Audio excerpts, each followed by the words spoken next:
Sooner rather than later, Penn State needs some good transfer portal news because right now it's looking kind of ugly.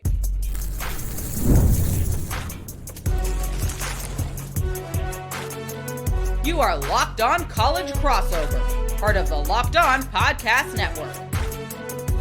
Your team every day. That is right. You are locked on to Penn State football in this crossover episode. My name is Seyko. I'm the host of Locked On Nittany Lions. He is Brian Smith, college football expert, recruiting expert here on the Locked On Podcast Network, host of The Portal, as we're going to talk all things transfer portal. We're going to get to the coaching staff, the current state of it. Penn State's targeting D'Anton Lynn. Not every assistant has been named thus far, so where things stand there, but all the player movement.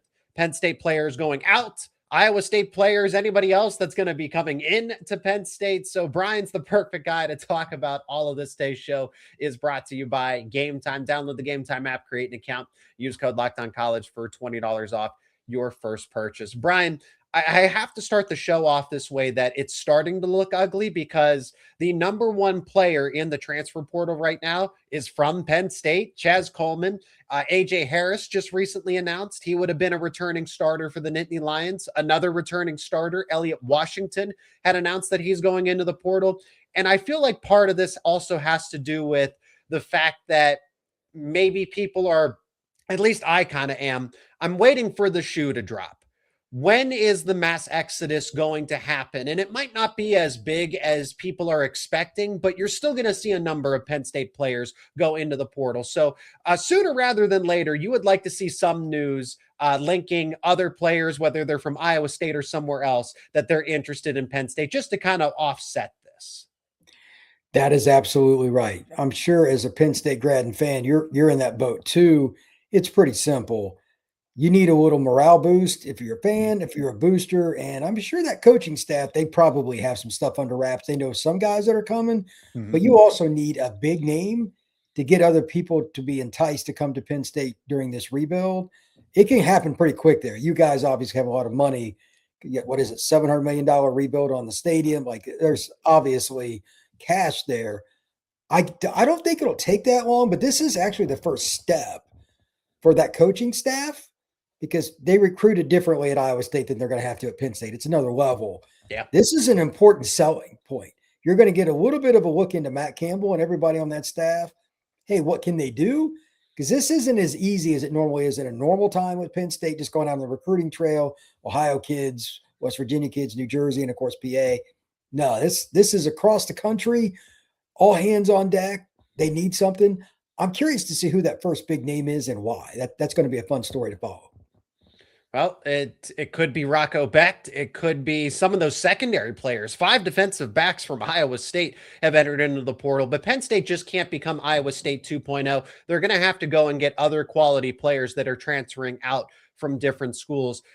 Right now, I mean, and we'll get to that. We'll get to that a little more in depth about who Penn State should target, but also retain on this current roster by all means. Now, let's focus on who Penn State knows is going to be leaving, right? Chaz Coleman. Okay, it's no secret. He's going to Ohio State, excuse me. He's going to Ohio State. He's from the state of Ohio. I imagine that's where he wanted to go to school, but the Buckeyes really didn't recruit him as strongly as they could have and should have. So they essentially get a mulligan by misevaluating him out of high school. I mean, again, 24/7 has him as the top player that is in the portal currently, above other quarterbacks as well. And then AJ Harris goes in. When I told you that up front before we even hit record, you said that guy's a really good player. You guys are missing out on a couple of game changers there. Elliot Washington, but it's also, is Tony Rojas going to leave? It seems like the writing on the wall that he's going to end up in the portal. Would Matt Campbell end up following him? They're really close. They're really good friends. They're both from the state of Virginia. So it's not only the fact that Coleman is in the portal, Washington and Harris, a couple other backups that were on the team are also in the portal. Birchmeyer, an offensive lineman, Joey Schlaffer, a tight end. But just the idea that we're probably going to see more names and some more starters, and hopefully Penn State's going to be able to recover and go get those players that are comparable to those guys. Yeah, how do you get that done? That is going to be a wild ride. Penn State's going to be the most fun for me running the Portal podcast, I can assure you, because they're going to need guys Well, I mean, it's just going to be a blast for me because guys from all over the country. I don't get to see Penn State do that. They never had to do anything like this. Yeah. So I'm sure you'll have a different view on it. But at the same time, you're going to see guys from Texas, California, state of Washington, Boston, everywhere, down south, end up at Penn State. There might be some guys that are G6, FBS that you don't know much about. Then you look them up, start watching film, you're like, oh, this guy's pretty good. A lot of guys, kind of like Chaz, who got a little bit overlooked, end up at different schools, a Charlotte or a Troy or whatever. They're going to have to scour everywhere. We're going to find out just how good. This is where Matt Campbell and his staff made their bones. They were tremendous at evaluating at the high school level. Kids from small towns, and I'm like, where's that at? And like, I'm a human roadmap because I followed recruiting my whole life. They get kids from towns every year I've never heard of. And they end up being all conference in the Big 12. They had to go get those kinds of players. They couldn't. Because look, Iowa State's not attracting any kids from, Miami Northwestern. Nope. No, it's not happening. Not a chance. So, but at the same time, they also have the opportunity to still get a few of the guys and try to retain as much as they can. That part, I have no idea what's going to happen, but let's not forget about retention is still important to the best of their ability. Well, that's why we're going to talk about that in depth in the upcoming segment. So, Brian, kind of put your stamp on it right now. Call your shot.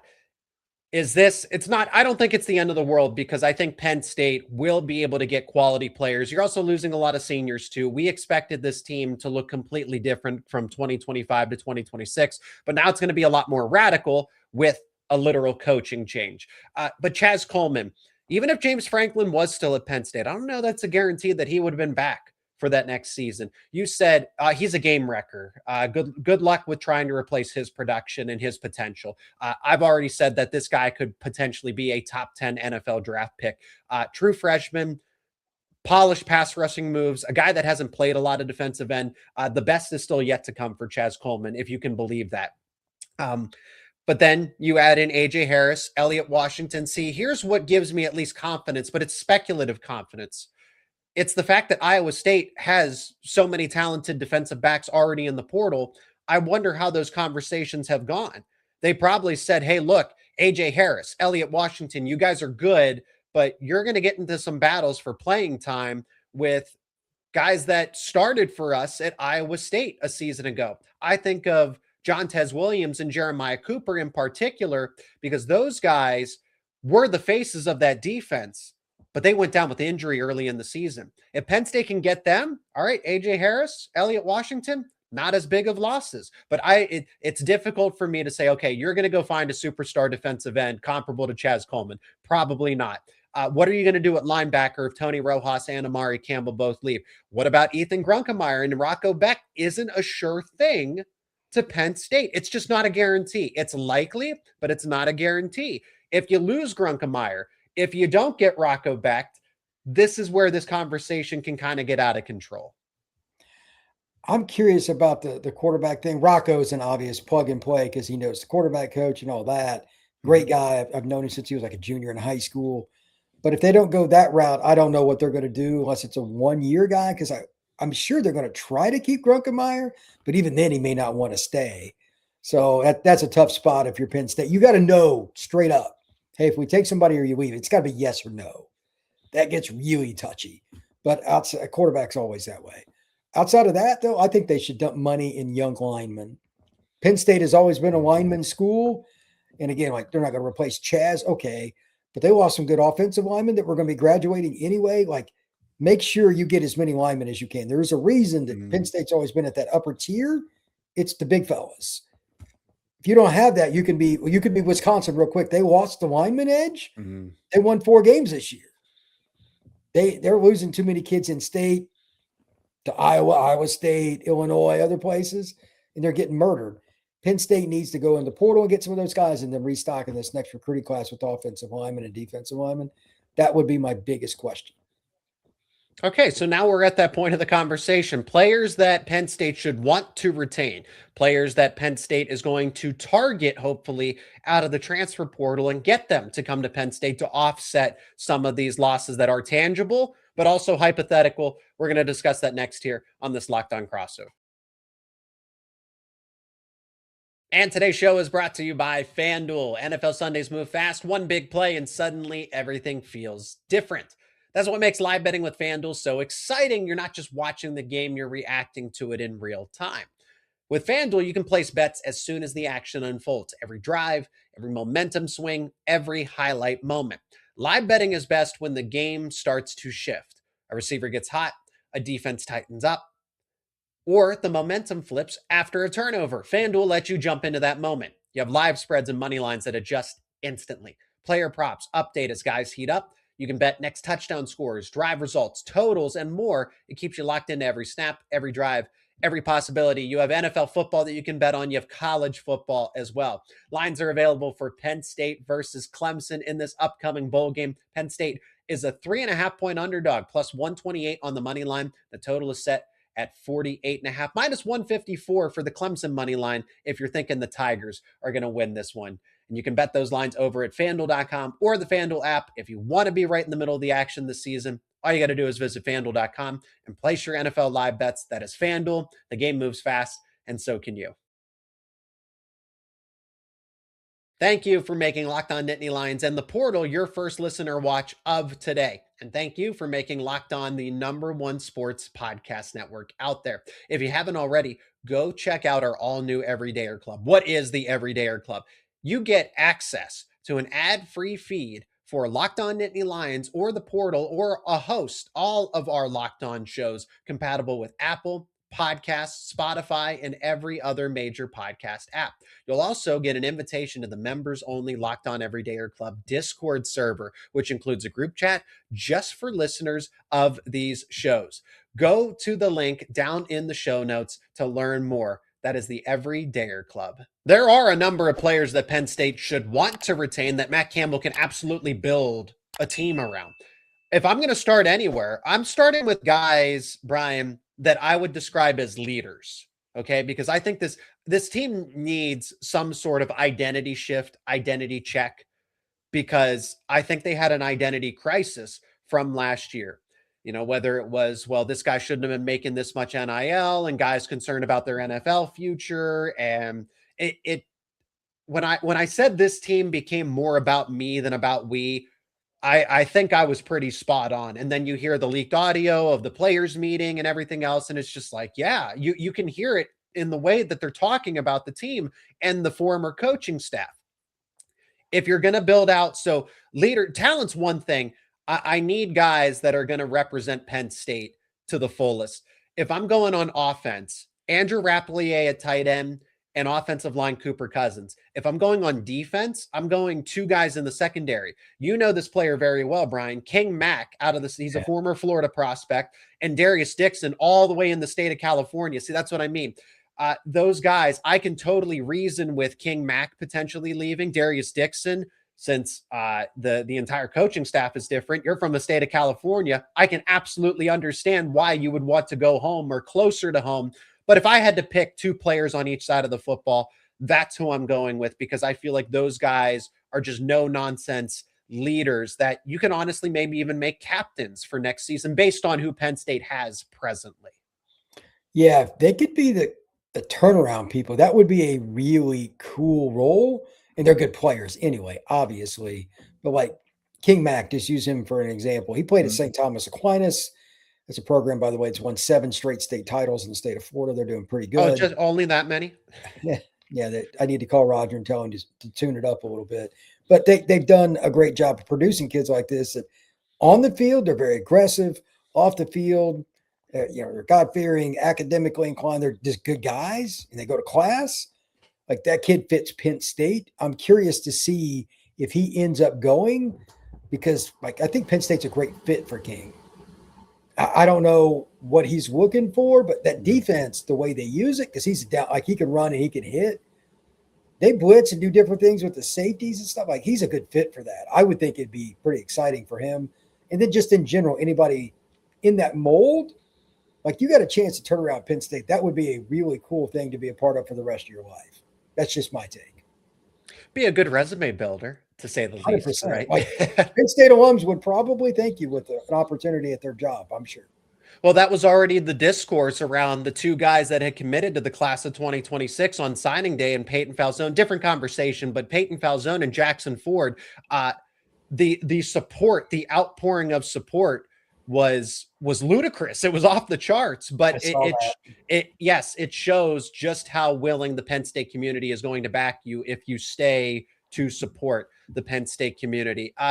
Other guys, look, Brian, Kobe Howard is a player that I wouldn't necessarily describe him as a leader right away now, maybe in due time if he stayed at Penn State. But when we're talking about the talent, Kobe Howard could be wide receiver 1 for Penn State, should be wide receiver 1 for Penn State next season. Just given all the turnover of the veterans, you don't know who's going to follow Matt Campbell from Iowa State or anybody else in the portal. Kobe Howard can be that year 2 breakout type of player. But again, is he going to want to stay at Penn State when he's all the way from Florida? I don't know. He's lived in Pensacola and South Florida. Those kids, it's hard to predict. But at the same time, he's just getting to know the new staff. Who knows what they're going to have in store for him? Yeah, that's impossible to predict. He's a good kid. His dad's a good guy. I'll be curious on that because, again, he can be, like you said, wide receiver 1. Mm-hmm. But at the same time, he needs to know who the freaking quarterback coach is going to be, who the quarterback's going to be, and like all that. How's that going to sync? Because there's no two positions in football more connected, or any sport really, than quarterback and wide receiver. So they need to figure out that real quick for not only Kobe, but anybody else that's tight end or receiver. That's something that Penn State's got to do. They got to get quarterback wrapped up. That's difficult. And if they can, then they can probably not only get Kobe to stay, they can get guys added. They're going to have to spend some cash on a quarterback. Okay, so then let's pivot there. So this is kind of a bridge between players that Penn State should want to retain / target out of the portal. They have Ethan Grunkemeyer. Rocco Becht could be a target. Brian, where do you stand on that? You know Rocco Becht very well since he's out of the Florida area. He's been at Iowa State for the past 4 years. He's been a starter for multiple years. He knows the head coach. He knows the offensive coordinator. He knows the quarterback's coach. It's already, insiders are already saying, portal insiders are already saying, and you know this, that it's not a guarantee that he ends up at Penn State, even though all the signs point that way. However, Penn State already has a quarterback that can be the quarterback of the future for 3 years potentially. Ethan Grunkemeyer proved that he is a capable starter at the Big Ten level, and I think he's only scratching the surface. I don't think Penn State can go wrong with either QB. Just know you're getting Rocco Becht for 1 year or you're getting Ethan Grunkemeyer for 3. I think where the conversation gets questionable, or at least you can debate it, is what do you want to do with the depth chart? Ethan Grunkemeyer, no quarterback's going to want to come in because they know that he will be like, you're going to be the backup. That's all you're ever going to be if you transfer into Penn State as a quarterback with Grunkemeyer as the QB. You're going to be QB2. That is tougher to recruit in the portal than it is to say, hey, Rocco Becht's going to be QB1 for 1 season. And then you could be the QB of the future. I guess you could sell that to Grunkemeyer potentially if you're Matt Campbell, but I don't see that happening. How you go from starting 6 games in the season to being back on the bench. That would be unusual. The only ways you could do that is if he really likes the quarterback coach and the NIL is outstanding. Not one or the other, both. So I have no doubts that Penn State has the money, but how do you want to allocate it? Like, didn't they recruit him at Iowa State? They did. They did. Well, that's some precedent. Intriguing. That's intriguing because there are certain programs that, like, you're going to stay in contact with him and all that. I'm curious about that one. He might have a chance to stay, like Rocco playing behind him, warning behind him would probably be good. And Rocco's a really good guy. So there's a chance, but yeah, playing time matters too. But where's he going? Like, Ohio State, I'm sure he probably wanted to go to Ohio State out of high school. Like if he could have had his drug, he's an Ohio kid. He ain't going there. Where's he going? Virginia Tech. That really, what I mean? Like James Franklin's there and his quarterback coach is there. If Ethan Grunkemeyer is not at Penn State, I fully expect him to be at Virginia Tech. If that's the case, so be it. But that's not exactly a loaded wide receiver room. Just saying. So maybe that changes. I don't know. Maybe Indiana, they're losing a court, maybe something like that. But like, I don't know where he's going for sure. I get the Tech thing, but be careful for what you wish for. He has a lot of familiarity with Penn State players, and he already knows some of the Iowa State guys that came over to Penn State. That may not be a bad option. Okay. Players that they should want to target. Well, Rocco Becht. We mentioned him. Sure. Basically anybody that's from Iowa State that's already in the portal, but I don't want to just say every single former Iowa State player because that's the easy one. Players in particular, though, Jeremiah Cooper and Johntez Williams. Yes. Those two guys, and you're familiar with them since, again, from the state. One of them is from the state of Florida, so you know one of them very well. But those two guys, before the injury, and conveniently enough, not for Iowa State, but they both got hurt at the end of September, in the middle, one in the middle of game week, and then the one in the middle of the Arizona game. Those two guys were the faces of the defense. Part of the reason Iowa State didn't live up to expectations this past season was because they lost not one, but two star defenders in the same week. Jeremiah Cooper, Johntez Williams. With AJ Harris and Elliot Washington going in the portal, the quick fix right there is getting those two guys to join Penn State. Yeah, like Johntez is one of those guys that was kind of a late bloomer on the recruiting scene. He's from a small town in North Florida, out in the middle of nowhere. But like we all knew he could run, he could play, and he figured it out. And now that he's coming off injury, I'm curious to see who all goes after him. I'm sure the Iowa State coaches that are now at Penn State are all about him. Who else is going to go after him though? Because they were good. Even though they lost those two guys, they only gave up 20.2 points per game this year. That's really good. Yeah. Because that could have went sideways really, really quick. Hats off to that staff. They had to throw it together and figure it out. I'm sure there were some times that was hard, but I think that's one of the reasons the offense went a little bit slower and did some things the way they did because they were trying to protect their defense a little more, which I get. But if you add Williams, like and I'm partial to Florida players, but if you add a kid like that, that's twitchy like he is, that can tackle, it can run. I mean, that defense may not be bad next year. They got some linemen. Let's see who all gets in for Penn State, but yeah. Defense may not be. It'll be harder on offense because that's more about continuity and under the playbook. But, man, adding Williams, even if they just got him, would help you tremendously. I think defense will be just fine. Yeah, it's a question of because you don't know who the quarterback's going to be. They don't even have a running backs coach at this point, as we say, because we're going to talk about that. So you mentioned that the Iowa State coaching staff really held this team together despite all the injuries. And talk about the injuries on defense. Rocco Becht was dealing with not one, but two shoulder injuries this past season, and the team still finished 8-4. That's a testament of the coaching staff that has mostly all come over from Iowa State, but there are still some position groups that don't have an answer, well, including defensive coordinator, one of the most important ones. We're going to talk about that next here on this Locked On Crossover. And this episode is brought to you by Gametime. There's nothing like college football. The tailgates, the packed stadiums, being right in the middle of it all. The energy, the bands, the moments you remember forever. But actually getting tickets, that part used to be frustrating with long queues, logins, prices jumping at checkout.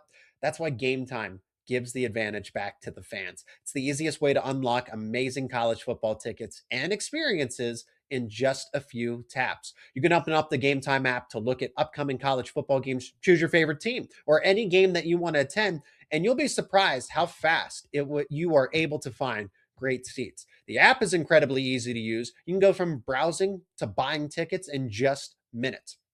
Probably one of the best features, you'll be able to see the view from your seat before buying. So there's no second guessing. You know exactly what your point of view is going to look like ahead of time. You also got zone deals where you pick a section, Gametime picks the seats, and you save even more money. Plus, knowing the prices that include all the fees up front make the whole process stress-free. Take the guesswork out of buying college football tickets with Gametime. Download the Gametime app, create an account. Use code LOCKEDONCollege for $20 off your first purchase. Terms apply. Again, that is code LOCKEDONCOLLEGE for $20 off. Download the Gametime app today.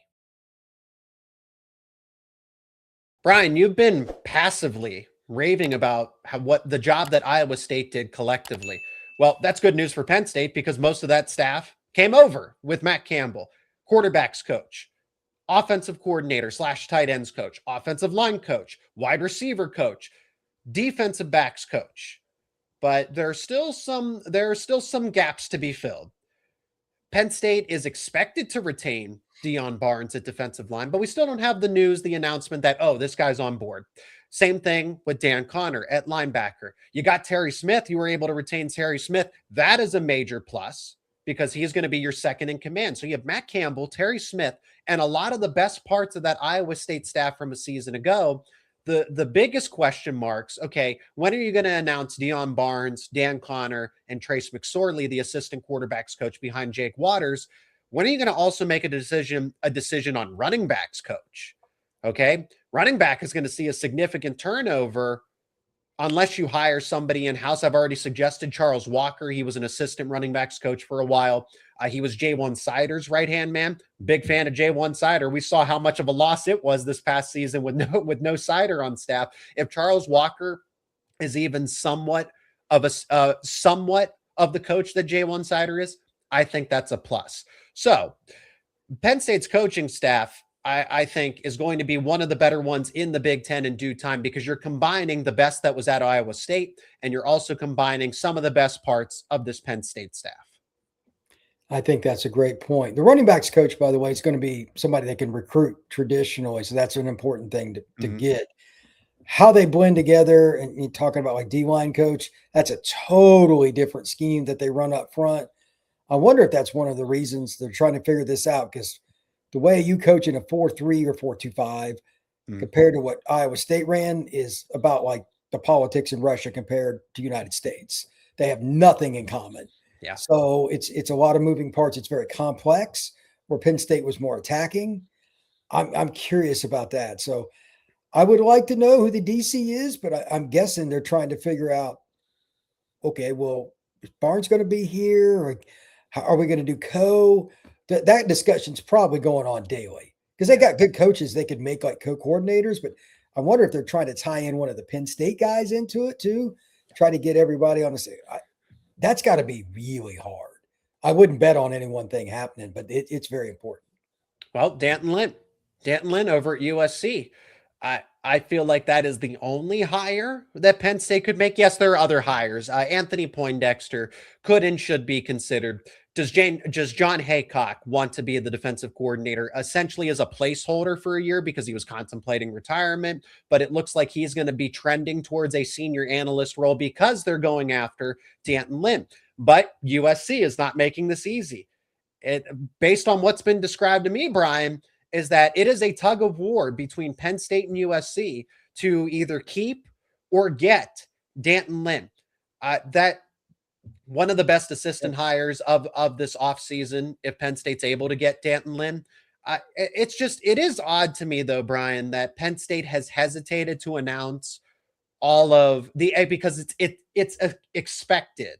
It's expected that Penn State's going to retain Barnes and Connor and McSorley, but the announcements have not been official. And it doesn't seem, again, you're missing out on defensive line recruiting. You're missing out on linebacker recruiting. And until you know your defensive coordinator, I can reason with that because you can't just offer any defensive lineman. You can't just offer any linebacker. They have to fit the defense that you're running. But you also kind of have an idea of what you are going to be running in due time. Anyway, Penn State's got to get D'Anton Lynn, long story short here, to really complete the staff. Then you start to build out an all-star staff if you're Matt Campbell, if you can add D'Anton Lynn to this formula. That would be a huge hire. Not only is he a good coach, he's a pretty good recruiter. He's respected. He's got NFL ties. Like, that would be really interesting. I'm curious what makes him want to come to Penn State under this. Are USC supposed to be training up? Penn State's his alma mater. Oh, I did not know that. Well, there it is. Yeah. Well, maybe that's going to be the draw because, like, he could be the hero. Mm-hmm. That would be part of it. But wow, that would be a major blow to the Trojans. So that's wild.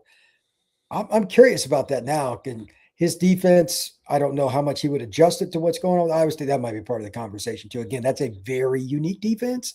Are they going to overhaul it with all those Iowa State coaches? That's a great talking point for days and days. But I'm fascinated. I don't know what he's going to do because I'm sure Penn State is going to have a lot of money to throw at him, but I know USC does too. I don't know what the backup plan is.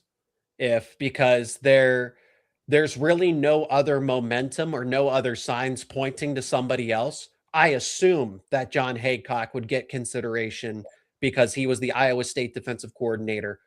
But again, he was contemplating retirement. Anthony Poindexter was the co-defensive coordinator for these past few seasons. He has been somebody that was potentially the next defensive coordinator, but then they hired Jim Knowles, then they hired Tom Allen. Poindexter was considered, but he never ultimately got the job. What is Penn State's backup plan if USC is able to retain D'Anton Lynn? That's what I don't know. I haven't heard anything, but that would be hard. Neither have I. You know what I mean? That would, because he's alma mater. You need something to kind of go your way. If you could have him on your staff, I mean, you could be a lot better in year one than anticipated. Yeah. You go bowling and maybe a decent bowl. That changes a lot of the algorithm. So that's a big factor for Penn State. And he also might help you finish out the staff on the other side. Who knows? Because he's got a lot of contacts. That's a big one. And that's where we're going to wrap things up on this Locked On crossover. Depending on when you're watching this, Merry Christmas, everybody. Thank you. Happy holidays. Thank you so much for joining us on this crossover episode. He is Brian Smith, the college football expert, recruiting expert here on the Locked On Podcast Network, host of The Portal, and contributes to a variety of other shows here on the network. My name is Zach Seyko, your host of Locked On Nittany Lions. As always, subscribe to our respective YouTube channels and wherever you get your podcasts for the latest conversations around all the teams that you follow, whether it's Penn State or anybody else, or this crazy portal activity that is going to be here before you know it. Brian, I thank you so much for the time. Again, Merry Christmas, Happy Holidays. Can't wait to chat with you again, hopefully before the new year, about all things Penn State and everything portal related. Absolutely. I appreciate it, sir.